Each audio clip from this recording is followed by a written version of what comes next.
Welcome to the Clerk Chit Chat WebEx for May 9th, 2024.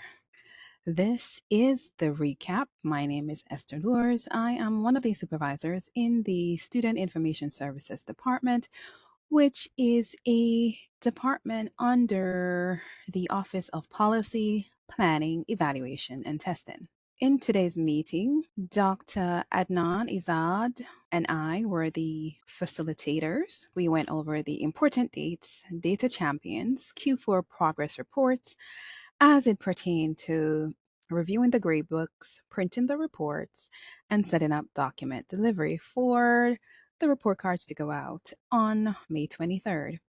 We briefly discussed the summer school notification process, as well as address data management expectations as it pertains to out of sync grades, contacts, other errors in your system folder, as well as getting in the mindset for the end of year closeout process. And as usual, we share our available resources that we ask clerks to use to communicate with us and to request assistance. The important dates this week, we are celebrating teachers. So I shared with the clerks to please extend to all teaching staff our appreciation from the SIS team because the work that they do is very important. Our teachers are the ones who are maintaining the grade books, creating assignments, entering grades, making sure that that information is ready for report cards and progress report cycle, and completing attendance. So our teachers, we truly appreciate them. And on behalf of the Student Information Services Department, thank you, thank you, thank you to all of our teachers in the schools. We had our chit chat meeting. And the other important date is May 23rd. So that's when progress reports are to be distributed, quarter four progress reports to be exact. And we will also have another chit chat on that day. On the 27th is Memorial Day. So that's a holiday for everyone. And the month of May, we are also recognizing and acknowledging mental health awareness, right? Making sure that we all have a great mental health, that we take time to rest, to relax, to prioritize being in a good headspace so that we can show up and be present for others. And I didn't mention this in the meeting, but it's also Asian American Pacific Highlander Month. So there's a lot to celebrate and recognize in the month of May. All right, let's get into it. So these are the list of schools who had zero errors on their data management reports when I ran it on May 6th. That was Monday. So the schools are East Central, Michelle Obama, Oliver Street, and Sir Isaac Newton. In the north, there is Abington Avenue, Dr. E. Alma Flag, Elliott Street, First Avenue School, Benjamin Franklin, Luis Munoz Marin, McKinley, Park Elementary, Rafael Hernandez, Roberta Clemente, Salome Urena, and Sussex Avenue. I think that's all of the schools, probably one or two from the north that's not on this list. And then we have our specialized schools, 14th Avenue, and in the southwest, Harriet Tubman and Hawthorne Avenue. And I made a special acknowledgement for Miss McSwain at Hawthorne Avenue, who's a new clerk this year, and has several times appeared on this report. So I want to congratulate her and give her kudos for taking the time to make sure that she addressed the errors at her school so that there's no errors at Hawthorne Avenue. All right. So thank you, thank you, thank you to all these schools who continue to address and maintain their zero datas in their PowerSchool. So the marking period timeline, this image is from the information that is on our district's website. As you can see, quarter four began on April 13th and will end on the last day of school, which is June 21st. Progress reports are expected to go out on May 23rd. Not really important at this point, but good to know is the fact that Grades need to be finalized in the gradebook on June 14, but we'll get to that place later on in the school year. And we, SIS, will store grades on June 18th. All right. But for now, we need to concentrate on making sure that document delivery is updated and scheduled progress reports need to go out on May 23rd. Okay, so how do we prepare for the progress reports? This is the fourth time that we're doing this, so you should have this down pat, but I will go over it anyways.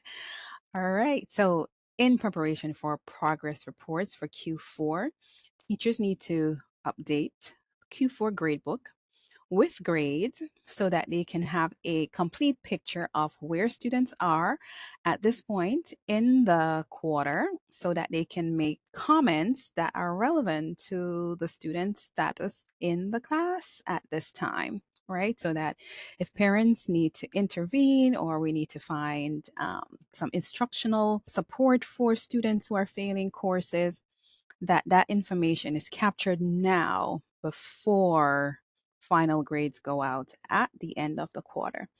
In addition to teachers updating the gradebook, administrators are encouraged to review the gradebooks using the available PowerSchool gradebook reports. And I will go over those shortly. And then the next step, our clerks, you will run the progress reports and schedule document delivery to go out on the 23rd. So, gradebook reports. These are the reports that are available from PowerSchool admin. Anyone who has access, PowerSchool admin access, can open up these reports and run them. They will show you real-time information as to what's happening in the gradebook. So these are the start page PSCB dev reports under grading category, under the grading category. And then it will open up a list of reports under grading PT Pro gradebook. So let's see. Definitely look at the class grades and comments, missing grades, gradebook missing grades, as well as gradebook out of sync. And the gradebook out of sync is I have a separate slide for that. But yeah, administrators are encouraged to run these reports. As the clerk, you can run this as well, just to give you an idea as to who is ready and, a team work together to make sure everything is done in a timely manner. Once the reports have been, run and everything is okay, it's now time to print the progress reports, not the report card, print the reports. You will select your group of students in PowerSchool, click on the print reports under group functions. And the reports that will need to go out are for elementary school, NPS Elementary Progress Report Q4. And for the high school, it's the NPS High School Progress Report Q4. And there are two types. There's one with grades and one without grades.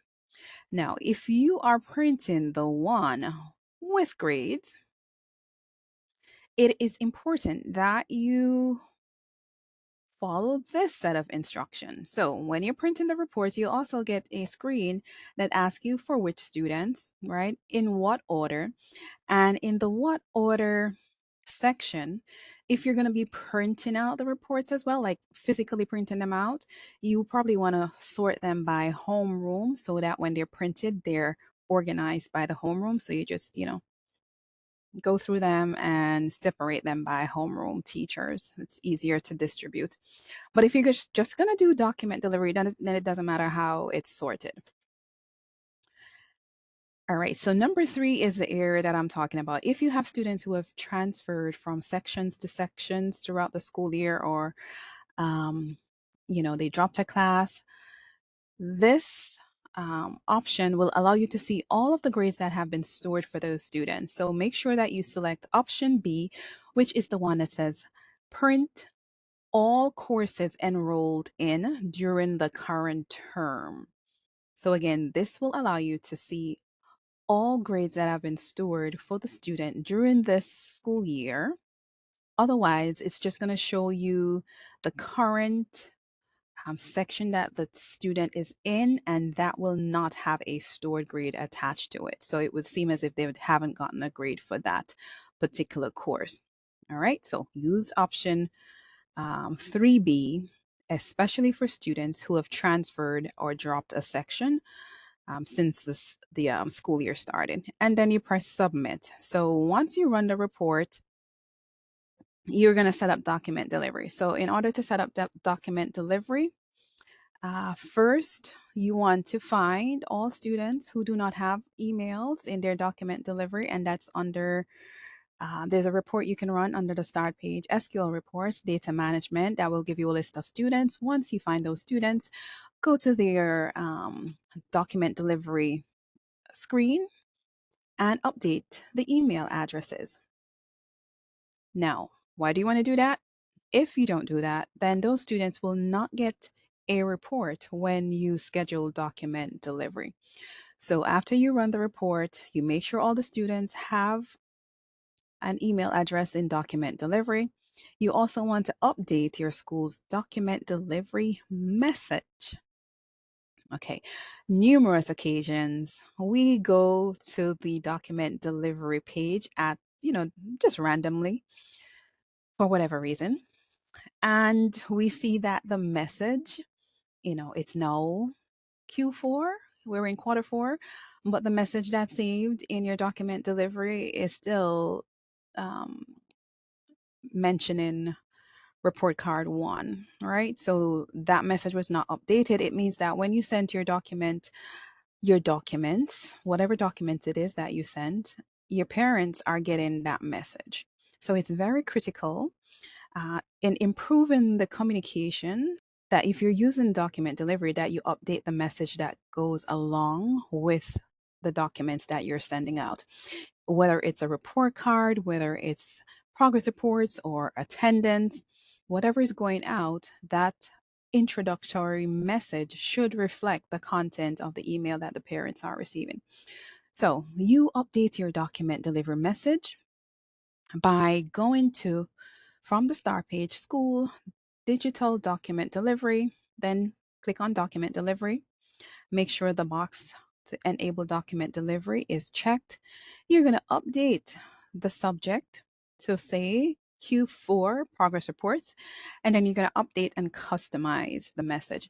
So the messages are in our document delivery resource on our website, as well as in the timelines that are shared. So I won't open that up, but just find your school, copy and paste that message, and submit. And so when you're ready on May 23rd to schedule the document delivery, you'll have everything already set up.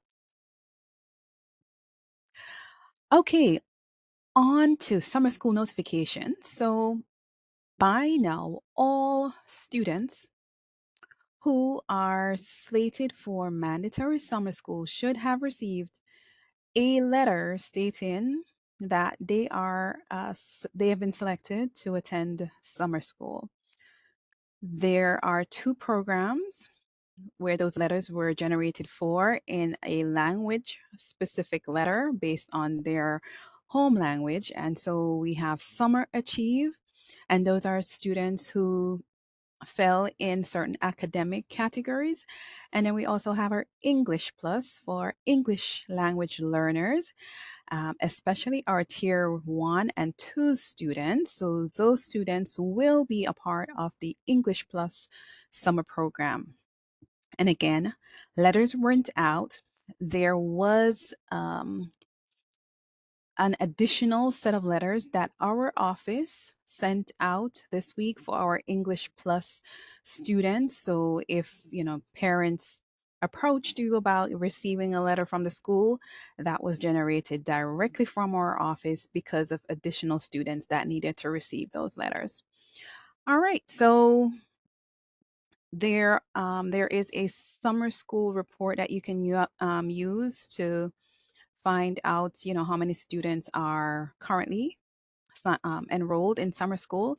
And keep in mind that summer school is a collaborative process between several teaching and learning departments, the extended school day, the data team, and SIS, and we will continue to provide you support and guidance as information is generated and needs to be shared with you. So the summer school letters, again, we sent out some via document delivery. There are two support documents that are also available. And the reports that you can run, they are the elementary summer school summer program student count by grade. And there's also an elementary summer school student. So the one by grade is just a summary of the number of students that are enrolled in summer school per grade level. And then the elementary summer school students gives you a list of all the students. And yeah, that's that. Okay, so the out of sync grades. I mentioned that we need to fix the out of sync grades. And we need to do that because grades are finalized and calculated in the teacher's gradebook. So, especially for students who transferred from another school, it is very important that teachers use the transfer scores across terms support document to capture those students' grades, or if you want to run a report card and look at the report card and manually override the grades, whichever way is easier. I would think, the transfer scores across grades feature would be a useful tool, but if not, use one of those ways or method to manually override the final grades of the students for the quarters that they were not in the current teacher's grade book. Because at the end of June, when we store grades, the final grade is going to be calculated based on where the student is currently enrolled. All right. So you can use the PSCB Dev Reports grading PT Pro gradebook out of sync grades to see what changes have been made. Students who are, grades have been changed since the quarter one, right? The out of sync grade report shows you changes across the entire three quarters now, because we've stored grades 3 times so far. All right, so look at those out of sync grades, fix them, and address those grades for students who transferred out of a class. And hopefully I didn't confuse you just now, because I started talking about the transfer students, even though I am on the out of sync grades report screen. But yeah, those are sort of two separate things, but they may go hand in hand. So make sure that any students that transferred, that your final grade is updated in the grade book, especially if you see on the out of sync report, make sure that you fix those changes in the grade book as well. And we want everything to be in sync so that the final grades are calculated correctly in June. Contacts. So we have been talking about contacts for quite some time. We started off last school year with the unlimited contacts where, students can have multiple contacts and each contact can have multiple points of access, whether it's multiple phones, multiple emails, and so forth. Now, at this point, we are trying to streamline and systemize the information that's going to be available for next school year. And so we need your assistance to make sure that all students have at least one contact with an email address and phone number and possibly data access, right?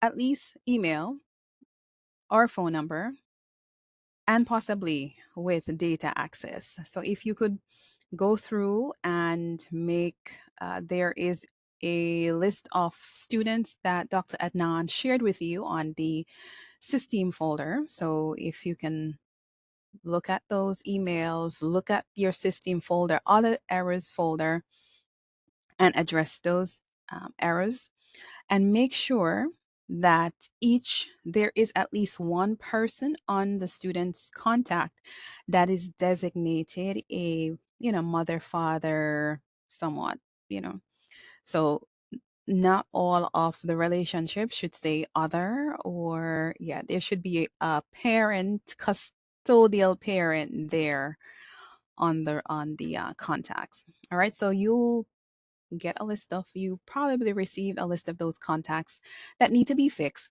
Some of them, so if you see, like for example, there was one instance where the child already had a parent with an email and a phone number, so you can ignore that that type of error. But if they don't have any custodial, there's no relationship selected, there's no email, there's no phone number, we definitely want to fix those so that we have correct information closing out the school year and preparing for next school year. So, as mentioned, the other errors are updated. Dr. Adnan Izad updates these other errors that we often find between him and Babu, who is one of the supervisors on the high school team and our system engineer. So whenever we find those errors, it will be placed in your system folder on the other error sheet. So please review them, fix the errors, check it off as complete, and then Dr. Adnan will work his magic and remove them from your list. And I think, yes, so this is an example of what a sheet may look like. So you're going to click refresh if you don't see the information showing up on the page. Click refresh, it will populate. You go ahead and click on complete once you've fixed the error in PowerSchool, all right? And then Dr. Adnan will remove those completed items from your sheet over within a short time. All right, so this is where we mentioned the end of year closeout because we were at the point of our meeting. So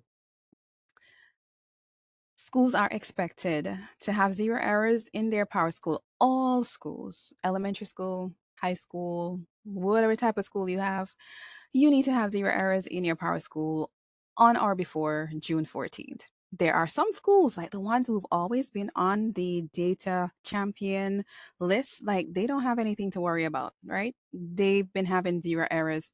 So they are smooth sailing. All the other schools, we need to know that you have zero data errors in your PowerSchool on or before June 14th. The New Jersey Attendance Summary Report is the other report that needs to be run. So we ask that you start to run this report to look at it, make sure that all of your students are listed, they are in their correct grade levels and programs.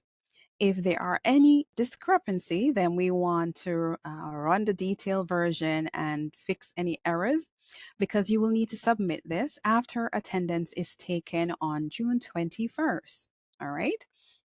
The other type of information that we capture is the retained students. So how many students and who are the students that are being retained for next school year? The other very, very, very important information is who are our high school graduates, and congratulations to those students.